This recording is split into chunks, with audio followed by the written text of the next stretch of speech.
Imagine the beverage preferences of Brits and Spaniards. British people are known to drink a lot of tea. Since the Spanish enjoy their coffee, we imagine that there is a big difference in their preference for one over the other, when in reality, there is more likely a great deal of overlap, so that for any individual Brit or Spaniard, it would be hard to guess his or her preference. Notice the same number of Brits and Spaniards have a preference for coffee over tea.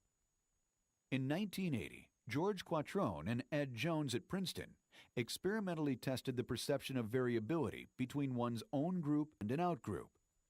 Participants in the study were students at Princeton and Rutgers, which historically have a long football rivalry.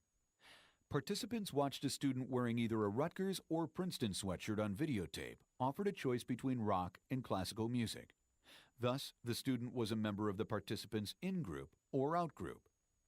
Participants predict what music the student will pick and what percentage of students at that same school would make that choice. Imagine the participant is a student from Rutgers. When they imagine the music choices of other students from Rutgers, they think these music choices will be very varied, so that it won't be the same as the student they saw in the video. On the other hand, the Rutgers student will perceive Princeton students as being more the same, so they would expect that other Princeton students will pick the same music as the student they saw in the video. Process of categorization, automatic. It turns out that people feel the need to categorize others even when they have no information to base it on. In 1979, Henry Teifel at Oxford University did research on what he called minimal groups. Participants came into the lab and they were asked whether they preferred a clay or a Kandinsky-style painting. They were then grouped with other people who preferred the same painting. What Teifel found was that people preferred the other members of their painting group than people who preferred the other style painting. In additional research, he found that people preferred members of their in-group based on even less information. So when this group was assigned just the letter X and the other group was assigned the letter Y, you preferred people in the X group, if that was your group, than the people who were assigned the letter. This shows that categorizing people according to groups is an automatic process. Development of social categories. If we are so eager to categorize people into groups, is this a skill or strategy that we are born with? Preference for our own in-group something that's innate?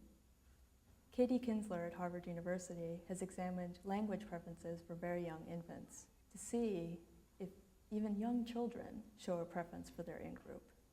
The study looked at the development of preferences for in-group members in 5 to 6-month-old infants.